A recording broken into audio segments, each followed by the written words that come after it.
Selamat pagi pemirsa, saya Kina Sution akan menemani Anda dengan beragam informasi terkini di antaranya. Truk tangki Pertamina angkut 24 ton bensin di Medan ludes terbakar.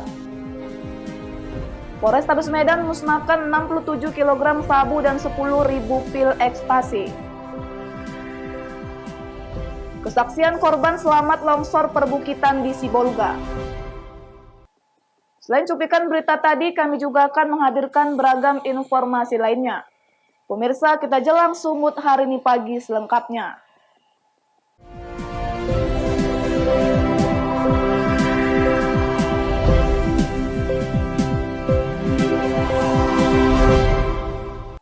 Kita ke informasi pertama.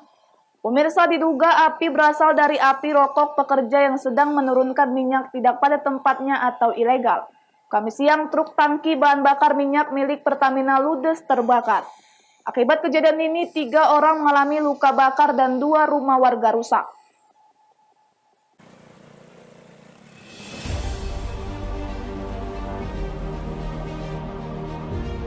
Satu unit truk tangki angkut 24 ton bahan bakar minyak jenis bensin milik Pertamina ludes terbakar di kawasan Jalan Titi Pahlawan, Kecamatan Medan Marelan, Sumatera Utara. Peristiwa ini nyaris membakar rumah penduduk.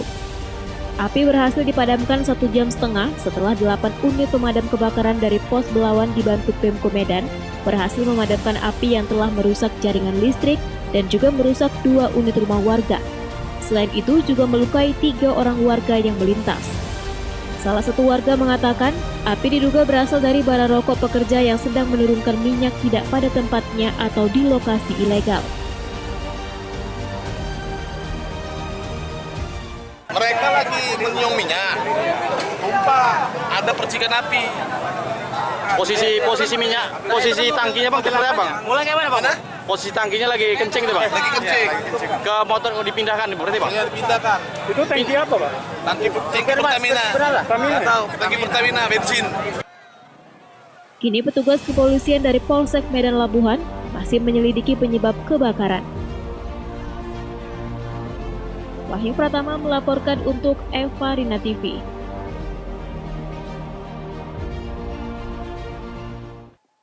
Pemirsa, Kabupaten Karo dihebohkan dengan beredarnya video viral yang diduga pasien COVID-19 yang akan menjalani swab test ditelantarkan di halaman RSUD Kabanjahe. Dinas Kesehatan Karo mengaku kejadian ini diduga akibat salah paham antar perawat dengan pasien.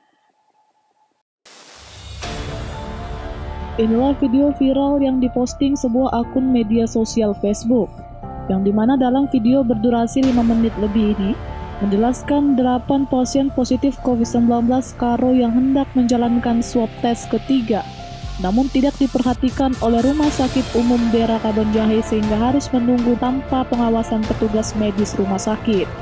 Viralnya video ini ditanggapi langsung oleh Kepala Dinas Kesehatan Karo. Pihak Dinas Kesehatan Karo menjelaskan kejadian ini diakibatkan karena diskomunikasi atau salah paham antara pasien dengan petugas hingga pasien meluapkan emosinya dengan membuat video. Pihak Dinas Kesehatan telah menyelesaikan kasus ini dan ke-8 pasien juga sudah dilakukan swab test dan telah kembali menjalani isolasi mandiri di kediamannya. Dan itu ya, kemarin begitu saya memang dapat, langsung saya konfirmasi ya ke Pak Direktur dan juga kepada petugas yang menangani. Jadi memang itu ada miskomunikasi saja. Jadi karena begini kan, mereka itu kan selama ini sebenarnya tinggalnya di Kabanjahe, tapi semenjak mereka isolasi mereka pindah ke Ladang. Kabupaten Karo yang saat ini berstatus zona merah, terdata total pasien hingga saat ini sebanyak 66 pasien positif COVID-19. Chandra Bukit melaporkan untuk Eva Rina TV. Pemirsa, sejak menjabat sebagai Panglima Daerah 1 Bukit Barisan pada Juni 2020 lalu, Majen TNI Irwansyah berkunjung ke Kompi 125 Simbisa yang berada di Kecamatan Balige, Kabupaten Toba, Sumatera Utara. Selain berkunjung ke Satuan TNI Korem Kawal Samudra Pangdam 1 Bukit Barisan juga meluangkan waktu untuk ziarah ke makam pahlawan nasional Sisinga Mangaraja yang berada di Desa Pagar Batu, Kecamatan Baligi, Kabupaten Toba. Bersama sang istri serta jajarannya, Maijen Irwansyah juga didampingi Bupati Kabupaten Toba, Darwin Siagian, sembari membawa karangan bunga di makam sang pahlawan.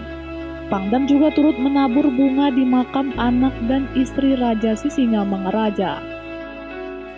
Sekarang ini kita ziarah ke makam Sisinga Mangaraja beserta keturunannya, anak istri dan sebagainya. Ya. Nah, ini merupakan wujud rasa hormat kami sebagai generasi penerus kepada leluhur, ya, leluhur orang-orang Batak di sini ya yang sangat dihormati. Kemudian juga mendoakan agar ya almarhum diberikan tempat yang terhormat di sisi Tuhan. Kemudian anak keturunannya juga kita doakan bisa hidup sebagaimana harapan orang tua ya, sejahtera anaknya, makmur hidupnya. Pangdam mengaku bahwa kesempatan tersebut merupakan suatu kehormatan bagi Satuan TNI dalam meneruskan perjuangan dan cita-cita para pejuang terdahulu. Alex Jetro Siagian melaporkan untuk F-Warina TV.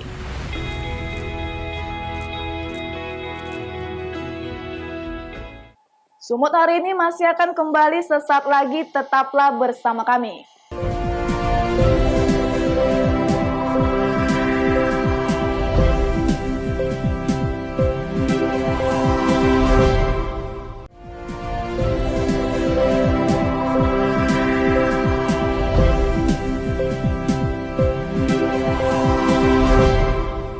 Terima kasih masih bersama kami. Pemirsa, sebanyak 67 kg sabu beserta 10.000 pil ekstasi dimusnahkan Satuan Reserse Narkoba Polrestabes Medan. Barang bukti tersebut diamankan dari 11 tersangka sindikat jaringan narkotika internasional.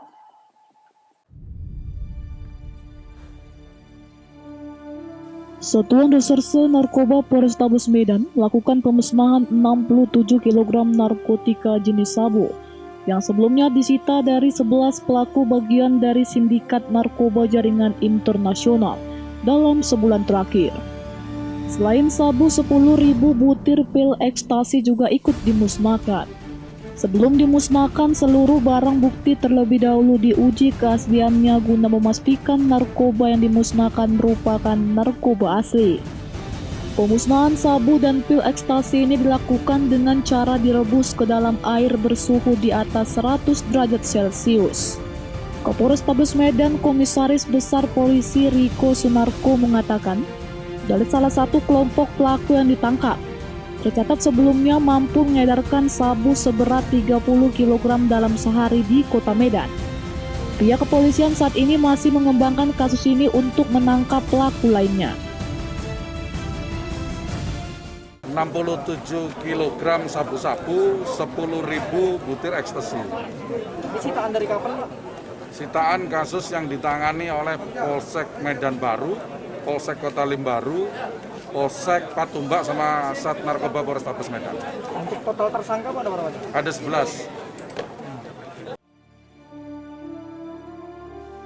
Atas perbuatannya, kini 11 pelaku yang terlibat dalam kasus ini terancam akan dipenjara selama lebih dari 5 tahun atau maksimal dengan hukuman mati, karena dijerat dengan Undang-Undang Nomor 35 Tahun 2009 tentang narkotika.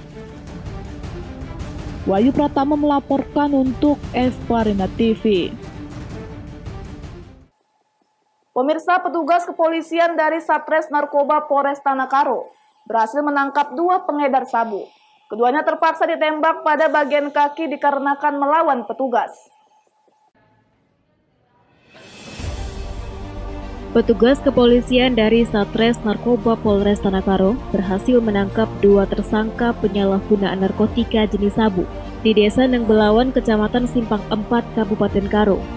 Keduanya pun terpaksa dilumpuhkan dengan timah panas pada bagian kakinya dikarenakan melawan dan melukai petugas saat hendak diamankan. Berdasarkan pemeriksaan di kepolisian, penangkapan tersebut berdasarkan laporan masyarakat. Ditangkapnya Ade alias D tak jauh dari rumahnya.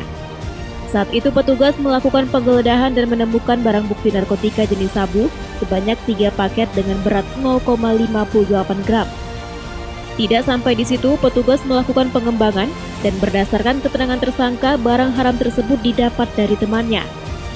Kemudian petugas kembali meringkus tersangka lainnya RG dengan barang bukti narkotika jenis sabu seberat 3,27 gram sebanyak 20 paket. Melakukan penangkapan terhadap 2 orang tersangka, yang pertama Ardiansa alias Dian dan yang kedua Relta Ginting, yang dimana informasi kita dapat dari masyarakat yang dipercaya setelah itu bahwa ada perputaran atau jual narkotika jenis sabu di Desa Nang Melawan, dan atas informasi tersebut kita lakukan penyelidikan dan kita lakukan penangkapan yang pertama kepada Ardiansa alias Dian, dan yang setelah itu kita tanya kepada Ardiansa dari mana dia memperoleh, dan dia menjelaskan memperoleh sabu dari Relta Ginting.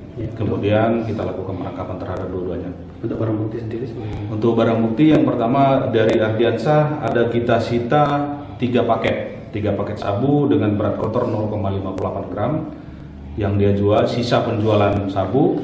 Dan yang kedua dari Relta Ginting sebanyak 20 paket sabu dengan berat 3,27 gram bruto. Untuk mempertanggungjawabkan perbuatannya, kedua tersangka saat ini diamankan dan menjalani pemeriksaan serta pengembangan di Polres Tanakaru. Kedua tersangka pun terancam pasal 114 dan pasal 112 Undang-Undang Nomor 35 Tahun 2009 tentang narkotika dengan ancaman hukuman maksimal 20 tahun penjara. Chandra Bukit melaporkan untuk Evarina TV.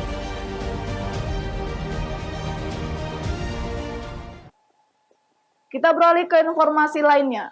Pemirsa, warga Jalan Adam Malik, Kelurahan Timbang Galung, Kota Pematang Siantar, digegerkan dengan penemuan puluhan peluru aktif yang ditemukan oleh seorang petugas kebersihan saat melakukan pembersihan parit.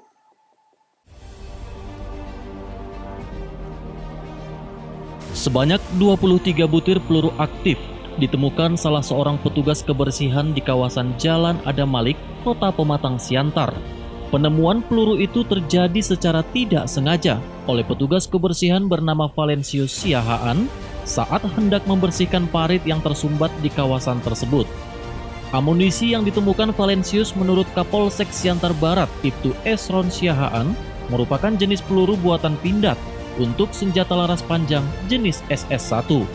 Puluhan peluru aktif ini kemudian diamankan oleh petugas Polsek Siantar Barat ke Mapolres Pematang Siantar untuk dilakukan penyelidikan asal-usul amunisi tersebut. Ngapain tadi, Pak? Lagi ngorek paret, tumpat paretnya. Banyak tarik pakai cangkol. Tengok gitu, kuning, angkat gini, lurus gitu.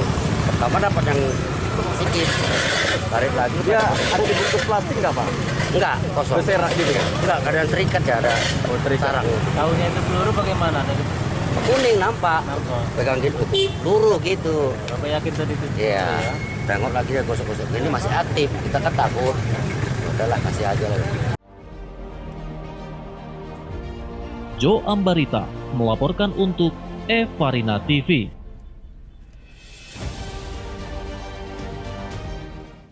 Sumut hari ini masih akan kembali sesaat lagi, tetaplah bersama kami.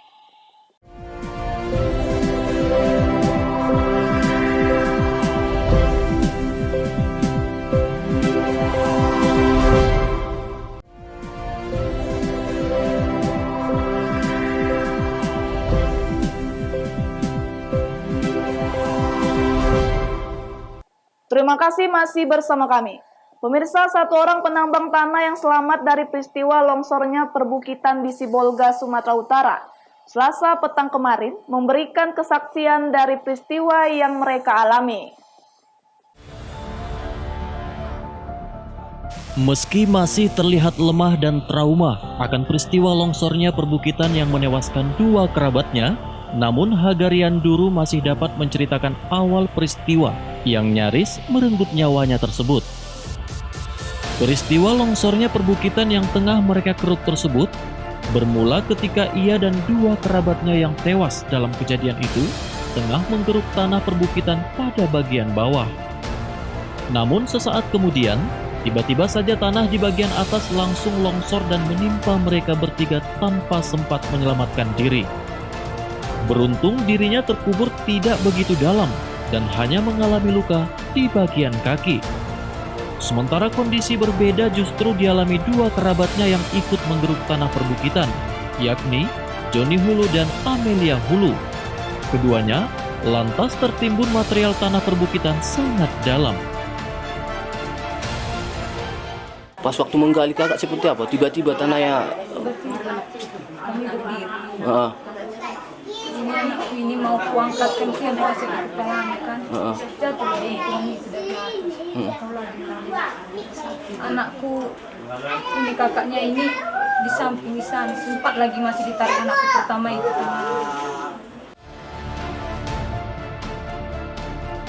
Baharuddin Simanulang melaporkan untuk Evarina TV.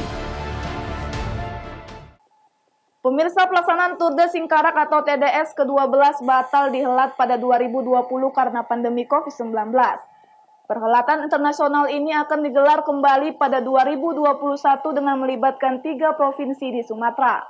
Pemerintah Provinsi Sumatera Barat menjadikan pelaksanaan TDS 2021 sebagai ajang promosi untuk pemulihan ekonomi berbasis pariwisata di 3 provinsi yang terlibat. Pelaksanaan Tour de Singkarak TDS 12 yang batal dihelat pada 2020 karena pandemi COVID-19 akan digelar kembali pada 2021. Pada gelaran TDS 2021, pemerintah Provinsi Sumatera Barat akan turut melibatkan 3 provinsi di Sumatera, yaitu Sumbar, Jambi, dan Riau. Pelibatan provinsi tetangga sesuai dengan slogan TDS yaitu Connecting Sumatera. TDS merupakan gelaran sport tourism yang sesuai sebagai ajang promosi pariwisata bersama. Letak geografi Sumbar yang tepat di tengah-tengah pesisir barat Pulau Sumatera dinilai strategis sebagai titik mulai dan titik akhir TDS, yang rutenya bisa melewati berbagai provinsi. Hal ini disampaikan Kepala Dinas Pariwisata Sumbar Nofrial di Kabupaten Padang Pariaman, Sumatera Barat. Yang kita pikirkan dan kita tawarkan itu adalah dari Jambi masuk lagi ke kita, terus belok kanan ke Kiliran Jauh, belok kanan terus ke Pekanbaru, turunnya lagi nanti di Kampar ke 50 kota. Kita pikirkan begitu, karena memang tagline-nya sudah Connecting Sumatera, jadi nggak mungkin makin banyak yang ikut provinsi ya makin bagus Connecting Sumateranya. Nofrial menambahkan pelaksanaan TDS 2021 dapat dijadikan sebagai ajang promosi untuk pemulihan ekonomi berbasis pariwisata pasca pandemi COVID-19. Hal itu sama seperti awal mula digagasnya TDS pertama pada tahun 2009, yaitu untuk pemulihan industri pariwisata pasca gempa dahsyat yang melanda. Selain itu, tren sepeda yang terjadi pada masa pandemi COVID-19 juga diyakini menjadi momentum yang tepat untuk membangkitkan kembali gelaran balap sepeda internasional sekaligus promosi pariwisata di ajang Tour de Singkarak 2021 mendatang. Dari Kabupaten Padang Pariaman, Sumatera Barat, Fandi Yogari, Kantor Berita Antara mewartakan.